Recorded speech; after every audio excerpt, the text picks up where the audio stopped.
안녕하세요. 단도박이 선생님입니다. 오늘 말씀드릴 내용은 재정상담이죠. 재정상담 분야에 있어서 생활비 지원에 대한 이야기를 좀 할까 하는데요. 일단 여기 대상되는 케이스는 아직도 내가 돈을 생활비를 부모에게 맡기지 못하고요. 관리가 내가 알아서 하겠다라고 하는 친구들일 경우에 그러면 이제 부모님들도 당연히 네가 알아서 해라. 강제로 제가 뺏지 말라고 말씀드렸죠.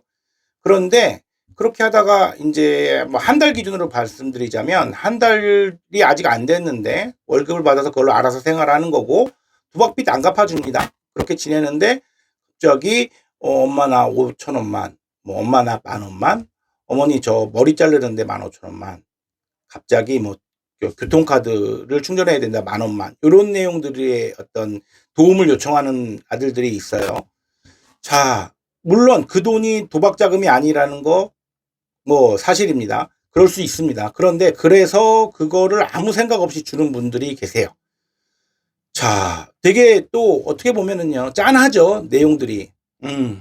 그렇습니다. 또 20 대일 경우에 10 대일 경우에 이 도박자들이요, 자녀들이 학교 무슨 회비를 내야 되는 경우들도 있고요. 그런데 분명히 지금 우리가 지금 이 상태인 친구들에게 알려줘야 되는 입장은요, 부모의 태도는요. 어쨌든 간에 내 문제를 제대로 보지 못하고 있고 돈을 스스로 관리를 못하고 있는 거죠. 내가 수입과 지출을 내가 스스로 하겠다고 하면서 그 안에는 무조건 또 도박이 들어가야죠. 도박 문제에 대한 책임도 본인이 지겠다는 거죠.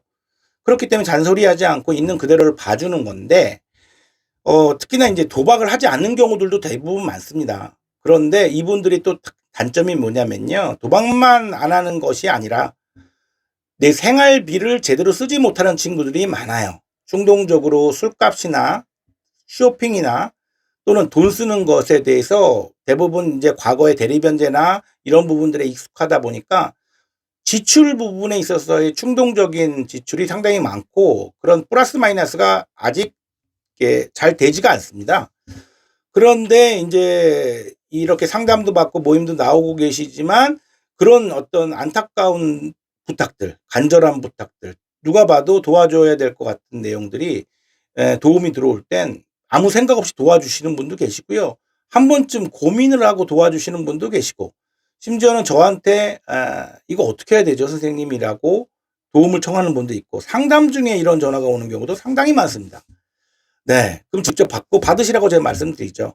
그러면 인제 제압이라고 그래서 이제 어머님들이 단호하게 또 그거를 거절하는 분들도 계신데요.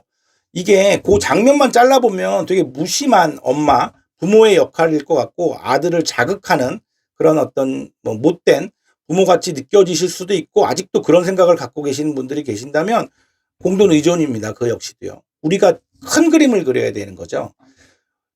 회복은 뭘까요? 가장 뭐 하나로 뜻하면 책임이죠, 책임. 당신의 행동에 당신이 책임지세요예요. 그렇죠? 그 책임을 내가 질 수 없는 능력이라면 도움을 청하세요. 그럼 도움도 안 청하고 내가 알아서 하겠다고 하고 를 인제 개입하지 말라고 해 놓고선 가장 그 중요한 그 돈을 또 도와달라고 그런다? 되게 편안하게 얘기하시면 돼요. 그거는 우리가 약속한 부분이 아니고 안타깝지만 다음 달에 돈이 없으면 머리도 한 달 뒤에 잘라볼 줄 알아야 하고 먹고 싶은 게 있다면 그것도 참아야 하고요. 교통이 없으면 걸어 다닐 생각도 해야 되는 거죠. 내가 무분별하게 고정 지출을 계산하지 않고 돈을 그렇게 도박을 하지 않았다 한들 썼다면 이거 역시 또 이 영향이 도박으로 갈 확률이 있는 거거든요. 자, 다시 한번 말씀드립니다. 아주 사소한 부분에서 우리의 재발들은 일어나고 도박 문제들이 해결되지 못하는 부분들이 있거든요. 어머님, 아버님 이 얘기 들으실 때마다 마음이 좀 아프시더라도요. 그 아들의 모습을 생각하면은 되게 슬프죠. 그런데 조금 용기를 갖고요. 성숙해야만 도박 문제에 대해서 들여다볼 수 있습니다. 그 시간을 좀 확보해 주시는 역할을 부모님이 해 주셔야 되니까요. 당연히 있는 그대로 부모님의 뜻은 뜻대로 전달하고요. 그래서 안 된다는 그런 입장을 표명하는 것이 올바른 그런 부모의 모습이라고 저는 생각이 드는데요. 네, 영상 도움이 되셨으면 좋겠습니다. 감사합니다.